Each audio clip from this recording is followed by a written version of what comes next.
This is the Exploration and Migration lecture. So we have been talking about the past couple of days when the first humans arrived in North America, how they set up tribes and advanced civilizations. And then we talked about kind of the brief contact with outsiders after that. And there's evidence that there Chinese came, that the Irish came, Israelis came, so all kinds of different evidence. But what we're going to look at today is when Europeans start coming in earnest to colonize and really explore North and South America. So we need to look at why they're coming first. And so we've got religious changes, economic changes, and technological changes that make that possible. So the religious changes. So in the 1300s and 1400s, the Catholic Church was the church. That was what people were, unless they were kind of some kind of animist pagan religion. So Catholic Church, except they were very corrupt. They controlled everything, and they definitely abused that power. And one of the examples you might remember from world history were indulgences, and this is where you could pay a priest off for a certain amount, and that got rid of your sins and got you the path to heaven. So it's just one example of the corruption that was across the board. So again, just abusing their power made them very unpopular. And then at the same time, along with this corruption, we then get this major change that will be known as the Reformation. And it starts with Gutenberg coming up with the movable type printing press. The printing press was invented elsewhere, but that was with solid blocks that you couldn't change. Gutenberg came up with where you could move the pieces of wood and change the lettering and change what you were printing. And so one of the first things he printed, and people with these printing presses printed, were the Bible. Before this, the Bible had to be handwritten out by scribes and monks, and it was very meticulous, and only a few people had them, and thus only the priests were really the ones who were reading them and interpreting them. With the printing press, more people could read them, and thus interpret it and start questioning maybe what those priests were saying in the service, their interpretations. And one of the main people who opposed some of the interpretations was Martin Luther. You can see a picture of him here. If you remember from world history, his 95 Theses that he nailed to the wall, talking about the incorrect interpretations and wrongdoings of the Catholic Church. People that follow him and his protests become known as Protestants.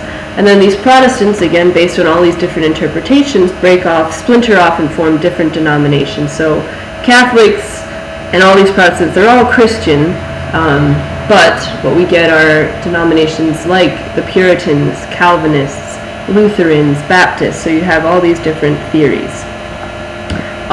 One thing that is slightly different was England. They liked elements of the Catholic Church, but Henry VIII wanted to be able to have a divorce one of his many wives that he has, and the Catholic Church did not allow that. So what he forms is the Church of England. If you ever go to a Church of England service, there are things that are very similar to a Catholic church, but it's also slightly different. So there's kind of three options in England: Church of England, some Protestant denomination, or the Catholic Church. So you've got lots of confusion. And then, because the Catholic Church is losing all these people to the Protestant denominations, they start the Counter-Reformation, and that's where they start reforming themselves to make themselves more or less corrupt and more appealing to people in Europe. So the ultimate results of this, first, is a lot of religious conflict. You can see in this map here, France in particular has strongholds that are Protestant, strongholds that are Catholic. You've got the magenta is Protestant, the blue, you've got Jesuit, Catholic establishments. England is Church of England and Protestant. So number one is you have lots of religious conflict all over Europe about what church or what religion is in charge, especially in England, where every king or queen that changes brought a different religion. So in England, it was particularly frightening to try to practice some of your religions because you never knew when a king went away or a queen came in, if that was going to be an okay religion to be. The second result is this kind of missionary desire to gain more converts. With the Counter-Reformation, there is this conflict between the Catholic and Protestant Church of who's going to be the most powerful and have the most members. So number two is they're going to start looking elsewhere for converts to Catholicism or Protestantism. So those are religious changes that are driving people to leave the conflict or gain converts. The economic changes are the different things that are changing to drive people to go search elsewhere for trade items. And so you have a lot of the desire in Europe for the products coming out of Asia started with the Crusades. Again, during the Middle Ages, religious wars. But those Crusades took Europeans to the Middle East, where they had access, and you can kind of see a picture here of the Silk Road and trade in Asia. They had access to all these luxury items from Asia, spices and silk and things like that. And so it created this demand in Europe for these products. And again, they want to try to find an easier way to Asia, rather than, you can see here, the different trade routes. So it was too hard and too difficult to get around Africa at this time. So they'd have to go through the Mediterranean, go through the Middle East. Again, these were very hard overland routes, and it was just very challenging. So they were looking for a different way to get to all the riches of Asia. Next, you have the Renaissance. So this is the rebirth. So during the Middle Ages, Europe, much of it was kind of in an economic slump, and then you have the Renaissance, and that really brings Europe, especially Italy, starts a lot of growth there, and it's scientific, there's technological growth that goes with that, and with these advancements in science and technology come an economic driving force. So that's another one, is again this growth in Europe that needs new markets and needs new goods. And on top of that, you have an overpopulation problem in Europe. Number one, the land. They started passing different laws on the land where they fenced off the land, and so that made it hard for raising pasture animals and different things like this. On top of that, land also could only be inherited, again, these changing in laws, land could only be inherited by the firstborn son. It could not be divided up amongst all the children. So that left all the other children, say someone had 8 children, 7 other children who needed land elsewhere, and there just wasn't enough land anymore for Europeans, and it was very hard to get access to land, to own your own land, and so again, this creates a desire to go elsewhere where land is abundant. On top of that, again, you've got the firstborn son is taken care of. They have the land, they know their occupation. The other children, there weren't many jobs, and so unemployment was really, really bad in Europe. And so again, there's going to be this opportunity to go travel over to North or South America, and people are going to take it because unemployment was so bad in Europe. And then you can have all this economic desire to leave or go explore. You have this religious desire to leave, but if the technology isn't there, you can't leave. And so for a long time, you can kind of see here, you can either go overland and these short little trips across the Mediterranean and the different seas.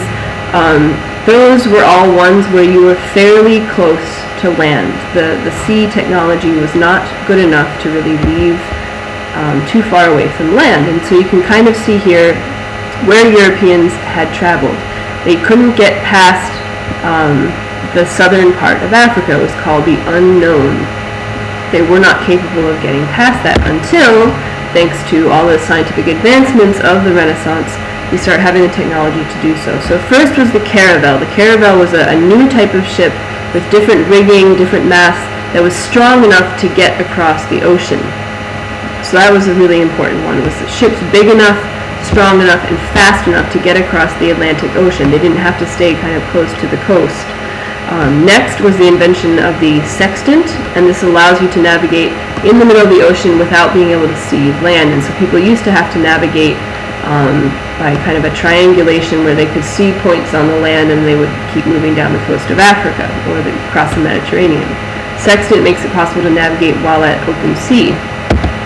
And then finally, again, thanks to the Renaissance and scientific advancement, Europeans start drawing maps that are actually more accurate. So you can see here a European map that really that's Europe, Africa, Asia. That was a European map before, so you can tell from this map that obviously that's not going to get you across the Atlantic. or allow you to travel to see other places. So again, they finally start drawing maps that were accurate. They figured out longitude, which is really important mathematically and scientifically, so that finally they can start getting across the ocean and landing where they're supposed to.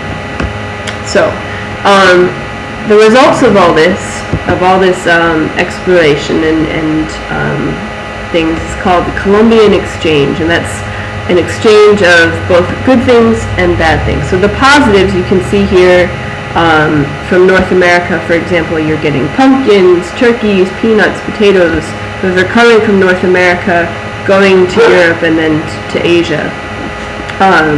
You're trading, like we brought over, or Europeans brought over horses, cattle, sheep, pigs. These were animals that were not native to North and South America and would greatly alter the landscape there and the ability to work there. So the biggest animal that North American, South Americans really had were the bison that they couldn't really domesticate, and then llamas, which they could domesticate, but aren't fantastically useful as far as hard labor and things like that.